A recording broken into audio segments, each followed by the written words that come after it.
Here we got a pretty damn solid Marine Corps knife. It's not a real Marine Corps, but I don't know why they call it Marine Corps, but it says Marine Corps on it, and I like it. This is an aluminum anodized handle. It's got pocket wood inserts in it, so it looks pretty. And you got the Marine Corps emblem in there, which is nice.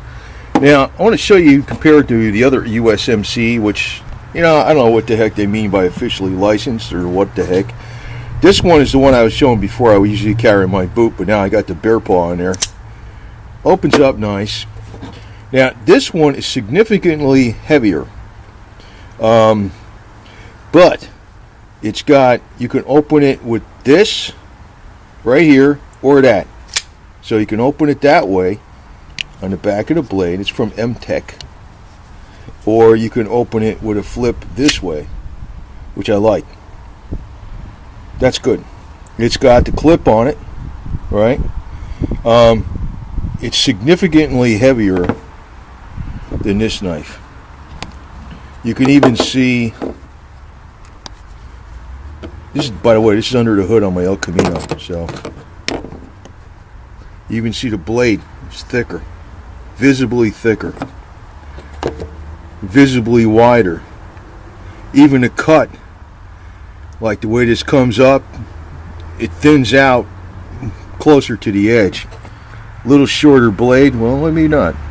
Same length, looks shorter because it's wider this way.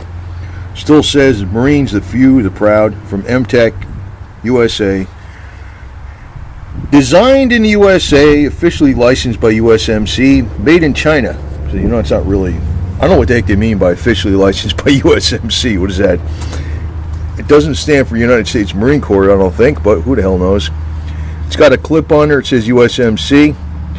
By the way, you can remove these clips if you take out these little Torx head screw, but I don't know why the hell you want to do that. The one there and one there. This has a lanyard hole in it right there, right? And you can see it's reinforced with some steel, which is great. So that lanyard hole ain't going nowhere. It's got the seat belt cutter. And actually I kind of wonder if you could take that seat belt cutter, even though it's not really designed for it, but maybe if you had a dull blade, you might be able to use it as a sharpener. Oh, it's not, kind of looks like you're right. I mean, if it was wider, it'd probably work. And it's got the glass breaker. This one, I wouldn't wear on a boot because it's a little bit, well, you probably could wear it on a boot. It's a little heavier. It's definitely heavier than this. It's probably double the weight. But it's beefy. I don't think you're going to bust this thing too easy. I don't know what kind of steel's in it. I know it's stainless steel, but 420 probably. I'm not sure. I'm not sure what the heck kind of steel's in it. Usually when they don't specify what kind it is, it's not the best in the world, but it's a thick blade. And it's got finger grooves. See that? 1, 2. And you got, in the front here, your hand doesn't slide forward. You got a grippy surface right here for the knife, right here, and also on the back of the blade right here. And the liner lock goes right smack in the middle of the blade, which is good because say you're pressing down hard on this, you don't want, what I do with these liner locks, if they don't go, like say they lock up good, but they're not in the center of the blade, what I do is I put something in between the handle in a liner lock and I bend that liner lock over more so it gets more in the middle of the blade so I know it locks up. Because say you're pressing on something really hard like this right here, you don't want that blade flying close on your fingers, right? So you can make it so it's much more secure, right? Or you can just put your finger here so you're not pressing down on a blade, but sometimes you want a little extra.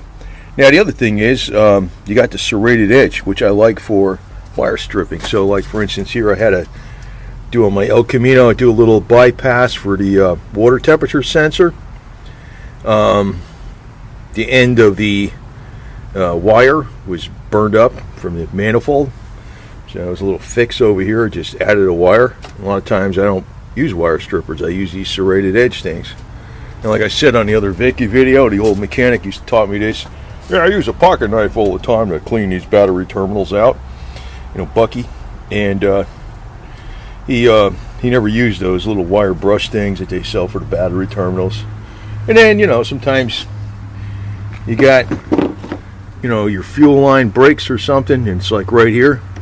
So you got your pocket knife, you cut it and you shorten it up. That's why you always leave a little fuel line, extra fuel line, or a little extra heater hose.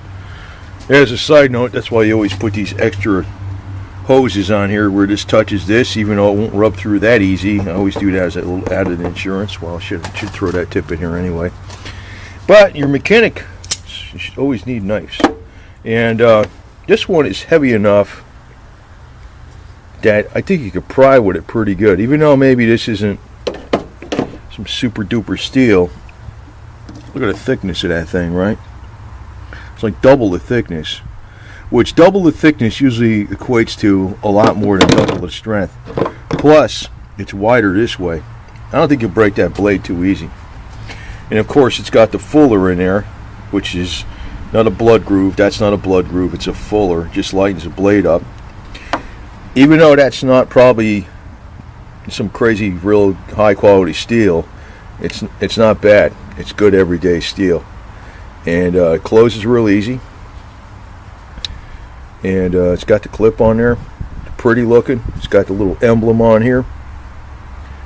Two different ways to open it. That's what I like about this, because sometimes when I grab these assisted openers, you know, you're kind of looking, you're just grabbing at it real fast. You know, you're not, sometimes you're like, you had it the wrong way or something just by accident. This one, you can't screw up on. And if your finger isn't right here, right on this part, you can do this. The only drawback on this knife, it's a lot heavier. It's a lot heavier than this one. It's not real heavy or nothing, but and you're not going to feel it too much carrying it, but I don't think it would be too good on your boot. You know, because this would be a little too heavy. Well, maybe it'll work. Depends. Right now, I'm wearing my bear paw on my boot, which is very secure. So it's USMC knives over there. It's like we got a USMC 78 El Camino here, which I've had for the last, how long did I have this thing?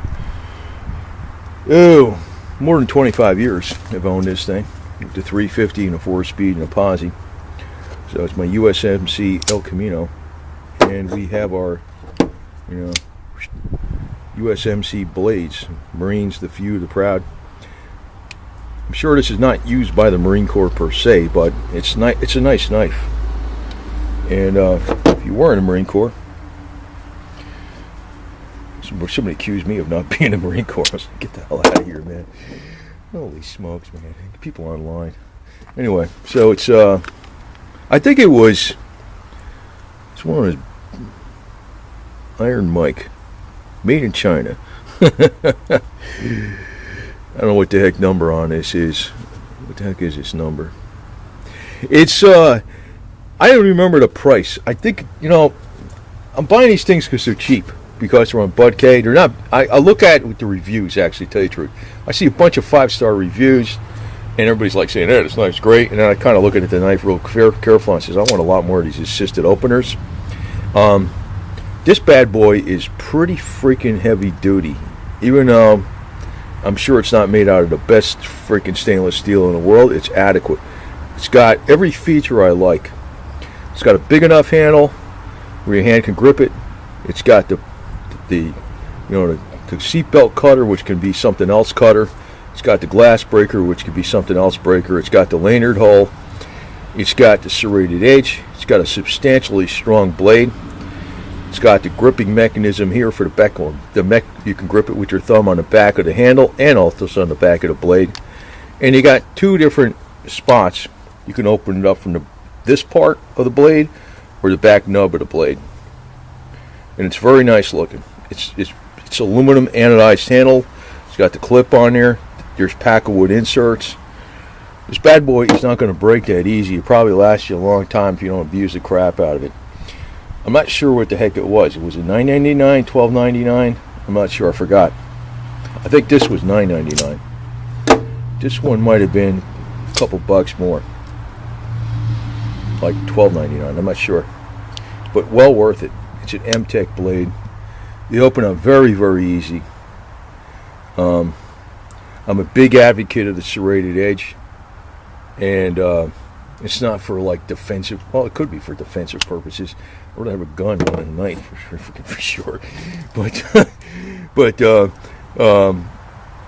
when a knife is a tool, and like I'm showing an engine here. You know how many times I use a knife on like when you're working on an engine? Gazillion times. A lot of times it's not just to clean a wire, it's to clean the crap off where the hose is over here, on here. Sometimes it's to scrape some of the gasket material off. I know you're not supposed to do that with too sharp of a blade. Sometimes you use a dull knife for that. Sometimes you gotta cut these, cut something off of here because it's been stuck on there 8 million years. You might have to make a slit and pry it open. There's other tools you can use in there, but I always use a knife for a lot of times when I'm doing something on a car. And don't think it's not a tool, because sometimes I think on the internet they're showing you like slash, Bud K, they show you they slash a bottle with it or something. I never slash a bottle with anything, man. Or how much you could stick into something. I use it on this. I use it on stuff like this. I even use it to cook with, except I use the clean ones. I don't use the mechanical ones, the same ones I use on the engines to cook with. Usually I use the ones to cook with.